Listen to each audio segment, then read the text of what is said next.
Өзбекстандан Кыргызстанга, Кыргызстандан Өзбекстанга өтүүнү каалаган бардык жарандар эми чет элдик паспорту жок эле бул ID картанын негизинде өтө алышат. Бул чечимге 1-сентябрдан баштап эки тараптуу кол коюлуп, азыркы учурда кызуу иштелип жатат. Эгерде сиз Өзбекстанга же болбосо Өзбекстандан Кыргызстанга өтүүнү кааласаңыз, анда сиз ID картаңызды гана көтөрүп, кеңири келип бул жерге кызматкерлерге көрсөтүп, анын негизинде өтүп өз кызматыңызды кылсаңыздар болот.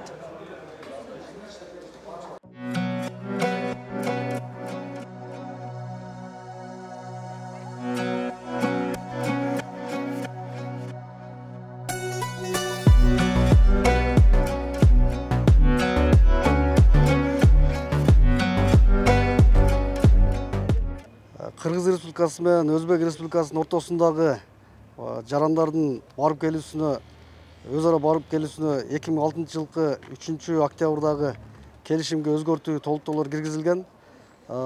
Ошол өзгөртүү толуктоолордун негизинде азыр Кыргыз Республикасы менен Өзбек Республикасынын ортосундагы барып келүү боюнча жарандар ID карта менен жүрө баштады. Бул внутренний паспорт менен. Ошол себептен азыр туристтик каттам элдин арасында көбөйүп, жарандардын чек арадан өтүүсү көбөйө баштады. Бул өкмөттүн 55-чи токтомунун негизинде жана биздин улуттук коопсуздук мамлекеттик комитетинин чек ара кызматынын жетекчилиги жана биздин улуттук коопсуздук мамлекеттик комитетинин төрагасы Камчыбек Кыдыршаевич Ташиевдин демилгелери менен жарандар үчүн ыңгайлуу шарттар түзүлө баштады. Азыр 55-чи токтомдун негизинде Араван районундагы Карабагыш көзөмөл өткөрүү пункту ачылды 1-сентябрдан баштап. Жана Жалал Абад областынын Сузак районунда Бегабад көзөмөл өткөрүү пункту иштеп баштады. Жарандардын өтүүсү жана Бегабад көзөмөл өткөрүү пунктунан жеңил машиналардын өтүүсүнө да уруксат берилди. ID карта менен бир суткада азыр биз орточо эсеп менен алганда 500дөн 1000ге чейин өтүп атышат. Күн сайын бул? Күн сайын суткасына. Көп бул мурдагы Мурдага караганда уже адамдардын өтүүсү көбөйүп атат уже. Тартипти одону бузгандар барбы? Тартипти одону бузгандар болот, бирок аларга өзүнүн тиешелүү документтер түзүлүп, тиешелүү органдарга өткөрүлүп берилет. Эмне проблема болуп атат? ID карт менен өткөрүлгөн азыр Мырзалиевна айтты, бир-эки проблема да бар. көйгөйлөр боюнча. Азыр көйгөйлүү маселелер, орой мыйзам бузуулар каттала элек ушул күнгө чейин.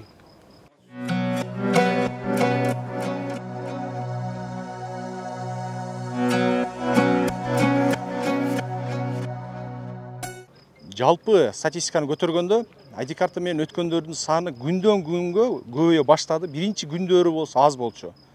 Аны чыныгы эле айтыш керек. Биринчи күнү болсо болобу болбойбу деп туруп, мындай түшүнбөстүктөр болгон учурлар болгон. ID карта менен өтсө деле болот десе кийин билип келишкен. Биринчи күнү аз болду. Азыркы учурда бир жалпы санды көтөрсөк, бир күндө 17 миңден кем эмес адам өтөт. Ошо 17 миң адамдын 500дөн 1000ге чейини ID карта менен келип атат. Азыркы учурда биз тараптан, Кыргызстан тараптан келген жарандар көпчүлүк ID картасы менен келе башташты. Ошол эле заматта ID карта колдонуу учурунда толук маалыматты берген да шарт болуп атат. Себеп келген адамдар ошол ID карта менен кыргыз өзбек тилкесин гана кесип өтө алат ошол ID картасын. ID карта ошол кошунадан кошунага өтүүгө эле шарт түзөт. Андан сырткары кээ бир биринчи күндөрү болсо кээ бир моменттер болуп калды, мындай көйгөйлүү моменттер. Кыргызстандын ID картасы менен Өзбекстандын ID картасынын мындай аты жөнүн жазылышында айырмачылыктар чыга баштады. Ал нерсени болсо биз Өзбекстандагы биздин кесиптештерибиз менен чечтик. Азыркы учурда ал көйгөйлөр мындай айтканда чечилип бүтө баштады. Кээ бир тамгалар, мисалы үчүн бизде Х тамгасы англис тилде жазылат да, машина окуучу жайына.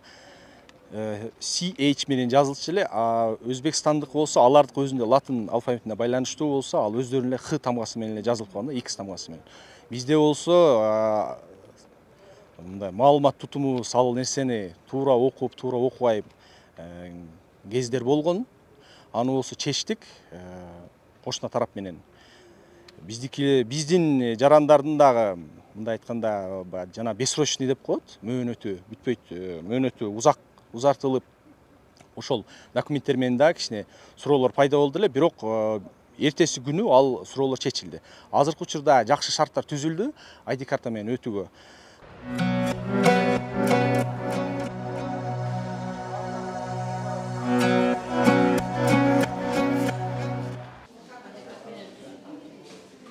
ID kart bilan oson, yaxshi maza qilib o'tyapmiz.